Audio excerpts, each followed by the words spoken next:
Point de haine là où on nous fait aimer l'argent à tout prix. Point de haine de l'économie, mais une économie de la haine. Le programme faire l'économie de la haine. Haïr sans qu'il n'y paraisse. Ainsi s'investit-on dans l'asservissement à l'argent. Les méthodes furent jadis rudimentaires pour dissimuler à la conscience le fait de haine qui motivait la prédation économique. Les soldats grecs réduisaient leurs victimes à l'esclavagisme et se contentaient de proclamer leur naturelle supériorité. Puis, le Dieu monothéiste vint. Puisque c'est lui qui situe l'or non pas à Manhattan ou à Paris, mais dans les montagnes d'Amérique latine ou les sites agricoles d'Afrique, aussi bien accompagner l'obscure raison de cet état de fait d'obscurs desseins de pillage entretenus là où le dollar cite Dieu. Mais voilà que l'économie de la haine jamais n'a pu aussi purement se faire qu'à la faveur de l'argent, de la psychose numérique et de l'acharnement comptable. C'était en froid rationaliste que Malthus, l'économiste, préconisait la mort littérale des pauvres pour régler le problème de la pauvreté. Il s'agissait d'y penser, éradiquer les pauvres, mais de surcroît, parlait-on de ce fait, d'éradiquer la vie. Explicitement, définir la richesse comme n'étant plus de l'ordre de savoir penser, de savoir aimer, de savoir danser et de se savoir heureusement saisi dans un tout de l'entre-gens, non, dira ce scientifique borné et soutenu par la postérité, doit être considérée richesse uniquement la production sujette au calcul, au nombre et donc à la mesquinerie de la répartition chiffrée. Car, se demandait ce calculateur, si plutôt que de produire au profit de ceux qui comptent, on se savait riche de ce que l'on est sujet pensant, dansant, aimant, nous risquerions de nous satisfaire de ce que nous devenons, tandis que les données comptables, elles, seraient éventuellement à la baisse, la matérialité productive moindre, l'économétrie défaillante. Il fallait donc mettre au pas le réel et ses histoires pour assujettir nos pulsions aux réalités comptables de la névrose savante. Compter, ce verbe de la narration sensible, compter, C-O-N-T-E-R, pour énumérer les termes d'un récit. En premièrement, il advint ceci, deuxièmement, survint cela, et troisièmement, il s'ensuivit autre chose. Compter la vie fut relégué progressivement à une activité marginale au profit de compter, C-O-M-P-T-E-R, non plus compter la vie, mais vivre de ses comptes, faire ses comptes, compter intransitivement, sans que le réel, lui, dans l'affaire, ne compte, que des colonnes comptables qui poussent comme des gratte-ciel dans une énumération toujours plus effrénée de rien, prenant toute la place dans des journaux qui saturent de sens l'espace du public. Et tandis que les uns comptent leurs morts, là où on leur a pillé pétrole, bois et nourriture, quand on n'a pas emporté avec soi les hommes vaillants et les femmes infortunées, les autres comptent éthérés des résultats financiers censés ne signifier rien d'autre qu'eux-mêmes. L'économie se déploie donc au détriment de la vie. Mais par l'économie haït-on la vie? Pas encore. La rationalité fait l'économie de la haine. Le déshonneur et le dégoût de soi que l'on éprouverait envers soi-même si l'on devait soi-même piller, violer, tuer, congédier et expulser loin des terres natales. Ce déshonneur et ce dégoût, notre culture comptable permet d'en faire l'économie sans nous priver de son efficace résultat. Cette jouissance noire, dissimulée dans les exclusifs rapports comptables, n'a plus de forme déclarée. Spolier des populations, oui. Soutenir des dictatures, oui. Armer des chefs de guerre, oui. Mais ne jamais inscrire cette activité dans la catégorie de la haine. Mener des actes de haine sans assumer le sentiment lui-même. Ne pas éprouver de jouissance mêlée de honte en écrabouillant un peuple. Ne pas éprouver de frisson en ordonnant soi-même une livraison d'armes. Ne pas afficher de sourire sardonique en privant une population de ses arbres, de ses sols, de ses poissons, de ses droits, de son honneur.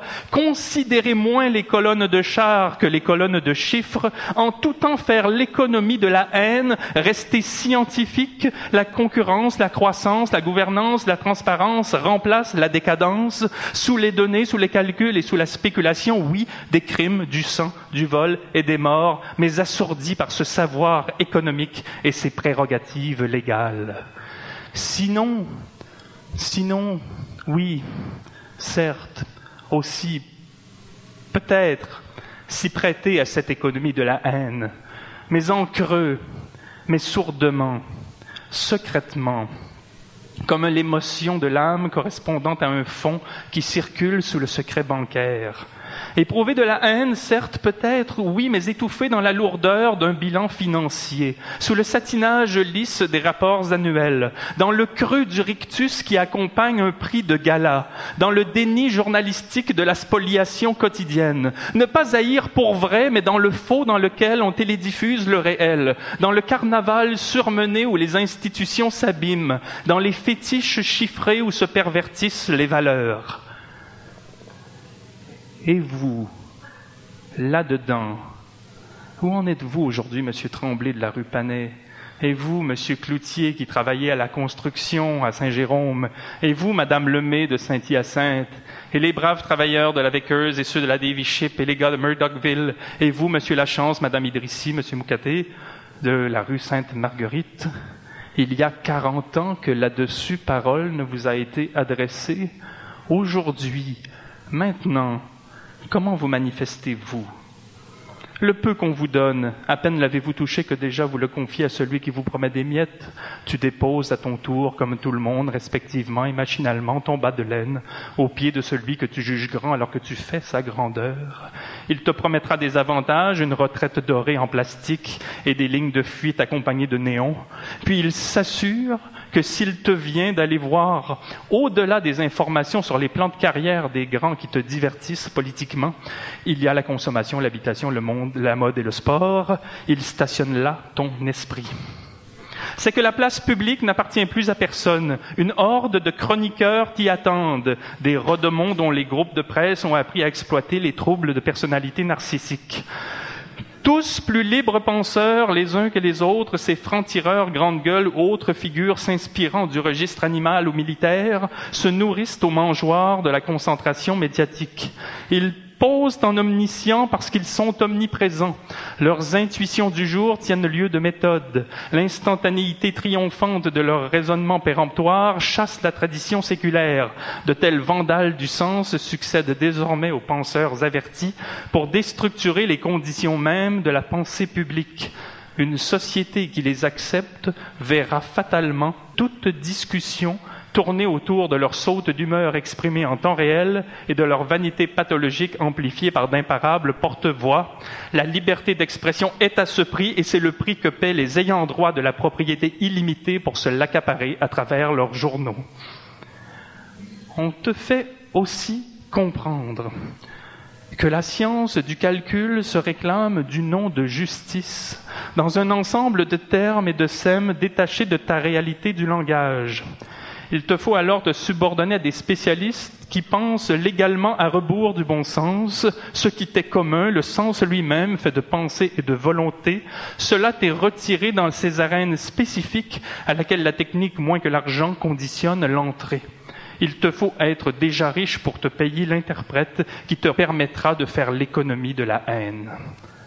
Que te reste-t-il donc, sinon que d'être engoncé dans le complexe narcissico-casanier et y survivre en banlieue du monde, être soi-même partie prenante de la calamité de l'époque voilée par les graphiques comptables, les statistiques enchevêtrées et les propos d'experts souriant tous les jours à leur méprise de la veille. Avec cette monnaie de singe, se garder de la folie, consommer sa petite différence et trôner dans la principauté de son salon. Tout nous y est là destiné. Nulle nécessité dès lors de penser au-delà de ce module. Laissez les rendements de portefeuille d'actions, les relevés de cartes de crédit, les circulaires de pharmacie et les aventures d'agences de voyage tenir lieu de rapport au monde. Peu importe qu'on égorge des femmes enceintes au Congo, ou qu'on pulvérise des villages ancestraux du Pérou pour en arriver à cet ordre qui tient si droit dans les colonnes des temples à finances. Et pourquoi penser qu'on est quelque part complice du pire? Tout se passe si loin qu'on se sent soi-même étranger à tant de haine et blanchi moralement. faire l'économie de la haine, la terre, qu'on ne voit sous aucune lumière crue les passions tristes sous-jacentes à cette sapience intéressée du temps. L'économie de la haine prise le silence et l'obscurité. Autodafé légalisée et censure psychique sont de rigueur là où elle cherche à imposer sa loi. Mais ceux qui cherchent à sauver le sens au titre d'une éco-société et terminent leur poème en ne se sachant pas seuls au monde, ceux-là ne prennent guère sur eux les termes sourds d'une haine qu'ils n'éprouvent pas, et ne payent guère par des contorsions psychiques le prix qu'il en faut pour faire l'impasse sur la pensée qu'appelle un régime s'octroyant le droit de décider du vivant d'autrui. Cette parole rare et cette écriture consignée résultent d'une exigence plus forte que l'inertie de l'époque.